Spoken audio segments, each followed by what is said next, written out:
नमस्ते ब्राह्मी विद्यापीठ के students. Israel से एक बहुत बड़ी खबर आ रही है और खबर है ये कि जैसे ही राफ़ा के ऊपर इज़राइल का अटैक हुआ, यूएसए ने तुरंत ये कह दिया है कि अब वो इज़राइल को किसी भी प्रकार का आर्म्स और एम्यूनिशन सप्लाई नहीं करेगा। जो भी बॉम्ब थे, जो भी एम्यूनिशन डिलीवरी थी, आर्म इक्विपमेंट थे, उन सभी की डिलीवरी पर यूएसए ने तत्काल प्रभाव से रोक लगा दिया है। यहाँ पे आपके सामने बाइडेन का स्टेटमेंट भी दिख रहा है कि यूएस ने सप्लाई रोक दी है किसी भी तरीके की इज़राइल को, जब से राफ़ा पे अटैक हुआ है। राफ़ा क्या है, क्यों है और उसकी वजह से उस एरिया को अटैक करने के बाद ही जो बाइडेन का ये स्टेप क्यों लिया गया है और जो बाइडेन ने राफ़ा को इतना इम्पोर्टेंस क्यों दिया है, इसे समझेंगे। पहले आप बाइडेन के स्टेटमेंट को देख लीजिए। यहाँ पे बाइडेन क्लियरली कह रहे हैं कि I made it clear that if they go to in Rafah they haven't go in Rafah yet, if they go into Rafah I am not supplying the weapons and have been use historically to deal with Rafah, to deal with the cities and the deal with the problem. तो ये Biden का clear statement है Netanyahu के लिए, Israel के लिए, कि यदि वो राफ़ा वाली एरिया को अटैक करते हैं तो किसी भी तरीके का जो एम्यूनिशन है, सप्लाई है, वो यूएसए नहीं करने वाला है। देखिए, जब आप राफ़ा को मैप में देखते हैं तो यहाँ आपके सामने बहुत ही अच्छा मैप है, जहाँ पे ये आप देख सकते हैं, ये गाज़ा पट्टी वाला एरिया है और इस तरफ इज़राइल है और यहाँ पे राफ़ा है। इस एरिया पर इज़राइल ने काफ़ी ज़्यादा अटैक किया है और ऐसा दिखाया गया कि इज़राइली फ्लैग जो हैं वो इन एरिया में होस्ट किए गए हैं और ऐसा मान के चला जा रहा है कि राफ़ा को इज़राइल ने दिखाया है कि वो उस एरिया को पूरी तरीके से कैप्चर कर चुका है। तो इस डिसीजन के बाद जो बाइडेन ने कहा है कि वो अब इज़राइल की किसी प्रकार की मदद नहीं करेगा। वो इसके पहले जब इज़राइल गाज़ा पट्टी वाली एरिया में अटैक कर रहा था, साउथ बैंक पे अटैक कर रहा था, तभी ये डिसीजन दे देना चाहिए था यूएसए को बाइडेन की तरफ से। लेकिन वो डिसीजन राफ़ा के ऊपर अटैक के बाद क्यों आया, इस चीज़ को आप समझिए।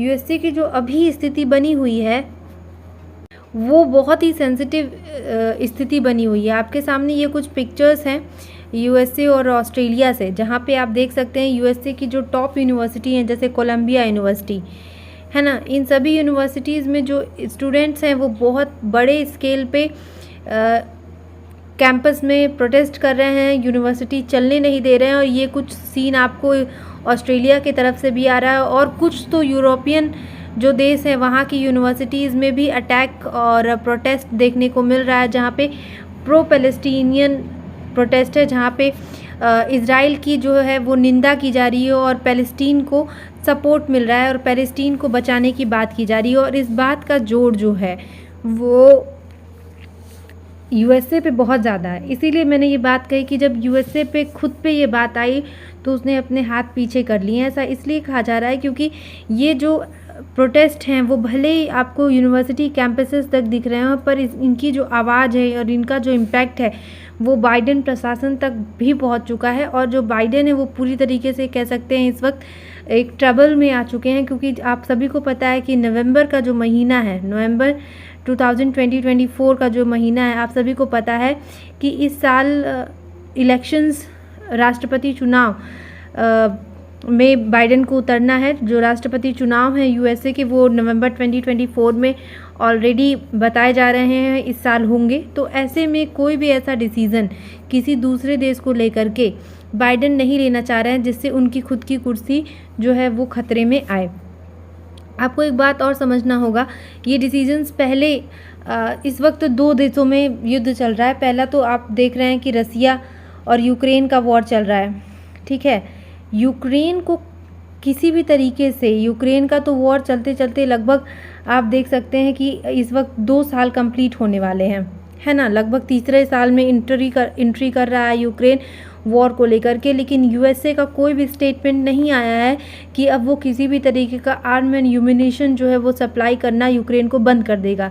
इस बात से आप साफ समझ सकते हैं कि उसके पास किसी भी तरीके की आर्म यूमिनेशन जो इक्विपमेंट है उसकी कमी नहीं है। ऐसा नहीं है कि यूएसए के पास उस चीज़ की कमी है या यूएसए जो है वो इकोनॉमिकली ट्रबल में है और इस वजह से उसका ये डिसीजन आया है कि इससे उसकी इकोनॉमी डिस्टर्ब हो रही है। ऐसा कुछ भी नहीं है। सेम चीज़ वो सप्लाई यूक्रेन को कर सकता है, लेकिन उसी चीज़ की सप्लाई को इजराइल को रोक रहा है। ऐसा इसलिए क्योंकि जब यूक्रेन रसिया के ऊपर अटैक करता है तो इसको लेकर के अमेरिकन्स यूक्रेन के सपोर्ट में है ना, यूक्रेन को सपोर्ट जा रहा है। कोई प्रोटेस्ट यूक्रेन को लेकर के अमेरिका के अंदर अमेरिकन्स नहीं कर रहे हैं। तो अमेरिका का जो घर है आप समझ सकते हैं, उसके अंदर जो वायलेंस है वो पैलेस्टीन इशू को लेकर के है। जब इजराइल पैलेस्टीन को अटैक कर रहा है तो अमेरिकन्स, बहुत सारे अमेरिकन खुद अपनी सरकार को दोष दे रहे हैं कि आप लोग क्यों इजराइल का सपोर्ट कर रहे हैं। पैलेस्टीनियंस के ऊपर बहुत ज़्यादा जो है अत्याचार हो रहा है। आप सभी को मैं एक आंकड़े कुछ बता देती हूँ। जब हमास ने इजराइल के ऊपर अटैक किया तो लगभग 1200 से लेकर के 1300 जो इजराइल नागरिक थे उनकी वहाँ पे हत्या हुई थी, मौत हुई थी। लेकिन जब से इजराइल अटैक कर रहा है पैलेस्टीन के ऊपर, माना जा रहा है 31,000 से लेकर के 34,000 तक पैलेस्टीनियन नागरिक जो हैं वो इस युद्ध में मारे जा चुके हैं। नागरिकों की बात कर रही हूँ, ये सिर्फ एक ऊपर से एक रिपोर्ट की बात है। ये जो आंकड़े हैं मैं नहीं चाहती कि आगे बढ़े, लेकिन ऐसा माना जा रहा है लगभग 50,000 के ऊपर जाएंगे। और दोनों तरफ से कैजुअलिटीज़ हैं, लेकिन जो ज़्यादा कैजुअलिटीज़ है वो पैलेस्टीन के तरफ से ज़्यादा है। बहुत सारे पैलेस्टीनियंस को तो अपना घर छोड़ करके इजिप्ट के रास्ते होते हुए दूसरे देशों का सहारा भी लेना पड़ रहा है।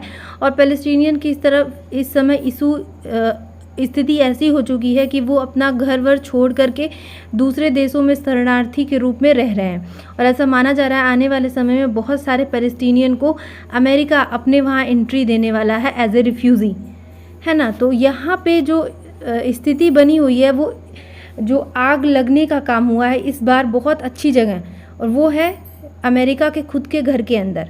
एक हिस्टोरिकल इवेंट आप लोगों को मैं याद दिला दूं।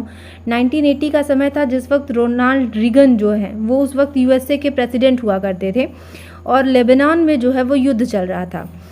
और उस वक्त उस चीज़ को लेकर के भी अमेरिका में कुछ हलचल हुई और प्रोटेस्ट वगैरह हुआ था। तो युद्ध के बीच में ही रोनाल्ड रीगन ने कहा कि अब वो किसी भी तरीके की जो F-16 फाइटर जेट हैं, आप सभी को पता है F-16 फाइटर जेट उस समय कितनी इंपॉर्टेंट रहेंगे, क्योंकि अभी भी ये जो जेट है वो यूज में लाया जाता है। तो वो जो जेट था उसकी सप्लाई अचानक से रोनाल्ड रीगन ने रोक दिया था।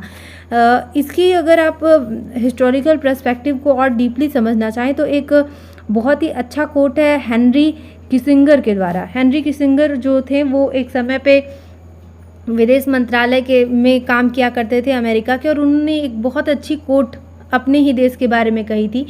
उन्होंने कहा था, to be enemy of America can be dangerous. अगर आप अमेरिका के दुश्मन हैं तो ये आपके लिए ख़तरनाक हो सकता है, but to be friend is fatal. लेकिन अगर आप अमेरिका के दोस्त हैं तो ये आप लोगों के लिए मौत के समान घातक हो सकता है। दुश्मन होना तो डेंजरस है, ठीक है, ख़तरनाक है, लेकिन अगर आप अमेरिका को अपना फ्रेंड कहते हैं तो आप ये समझ लीजिए वो आपकी मौत के बराबर है। क्यों? अगर आप अमेरिका को अपना दोस्त मान के चलते और आप इस वक्त इजराइल की जगह पे किसी और देश की स्थिति को रखिए, सपोज करिए भारत उस स्थिति में होता, युद्ध चल रहा होता और बीच में से ही अमेरिका जो कल तक सपोर्ट कर रहा था किसी एक रीज़न की वजह से, बहुत छोटा रीजन मैं कहूँगी, राफा के जिस रीजन को लेकर के, क्योंकि जिसे कहा जा रहा है कि राफा की वजह से जो है यूएसए बोल रहा है कि वो एम्यूनिशन सप्लाई नहीं करेगा, बिल्कुल नहीं। रियल वजह मैंने आपको बताई, इंटरनल इशू। अमेरिका अंदर से उसको बहुत डर है कि कहीं अमेरिका के लोग, कहीं अमेरिका के राष्ट्रपति के ऊपर भड़क ना उठे। इंटरनली अमेरिका कहीं से डिस्टर्ब ना हो, क्योंकि पूरी दुनिया में चाहे वो यूक्रेन वॉर हो, सबसे इम्पॉर्टेंट रोल अमेरिका का। यूक्रेन को सपोर्ट करना अमेरिका आज बंद करे, युद्ध भी बंद हो जाएगा। जैसे इजराइल को सपोर्ट की बात आई, इजराइल जो है वो उस पर अपना रिप्लाई किया है और इजराइल ने कहा है, इजराइल के जो पीएम हैं, उन्होंने, जिससे आप सभी लोग नाम तो जानते ही होंगे, बेंजामिन नेतन्याहू इस वक्त वहाँ के पीएम हैं। उन्होंने कहा है कि अगर जो बाइडेन हमारा हेल्प नहीं करते हैं, यहाँ पे उनका क्लियर है, उन्होंने कहा कि अगर अमेरिका हमारा हेल्प नहीं करता है तो we will fight with our finger nails, हम अपने नाखूनों से लड़ाई करेंगे, लेकिन हम बैठेंगे नहीं, हम युद्ध लड़ना बंद नहीं करेंगे। हम तब तक लड़ेंगे जब तक हम जीत नहीं जाएंगे, जब तक हम इज़राइल को सेफ़ नहीं कर लेंगे, है ना। वो कहते हैं कि इज़राइल को बचाने का काम वर्ल्ड वॉर 2 की, वो भी इस स्पीच में वो वर्ल्ड वॉर 2 का भी जिक्र किए थे, और उन्होंने कहा था वर्ल्ड वॉर 2 में भी इज़राइल अकेले था, उसका साथ देने वाला कोई नहीं था। और समझिए वो वर्ल्ड वॉर 2 जैसी स्थिति, और हम अकेले लड़ रहे हैं, और उस वक्त भी हम अपने आप को बचा पाने में, सुरक्षित रखने में कामयाब हुए थे, और आज भी होंगे। कुछ इस तरीके का पूरा ये कार्यक्रम आप समझ सकते हैं चल रहा है, किस तरीके से ये युद्ध के बीच में एक बार कहना कि हम आपका हेल्प कर रहे हैं, खुल कर के आप युद्ध लड़िए और सभी तरीके की सप्लाई हम आपको करेंगे, और फिर बीच में कह देना कि हम आपको हेल्प नहीं करेंगे, और स्थिति के बीच में छोड़ के जाना है ना। आप मध्यस्थता भी नहीं कर रहे हैं, युद्ध को रुकवा भी नहीं रहे हैं, और युद्ध आगे ना बढ़े इसके लिए भी नहीं कुछ कर रहे हैं, बल्कि आप जो स्थिति है उसको और भयावह स्थिति में छोड़ के जा रहे हैं। यूएसए का जो ये कदम है बिल्कुल भी एक परिपक्व कदम तो नहीं कहा जा सकता, एक मैच्योरिटी तो इस कदम में नहीं दिख रही है। खैर, इसमें आगे बहुत सारी डेवलपमेंट होंगी, और बहुत सारे इस पर इम्पॉर्टेंट जो इशू हैं वो सामने खुल कर के आएंगे। मैं उस पर भी क्लास लेकर के आऊँगी। आज की क्लास मैं यहीं पे कंप्लीट करती हूँ, और अब मुझे दीजिए इजाज़त। आप सभी को धन्यवाद।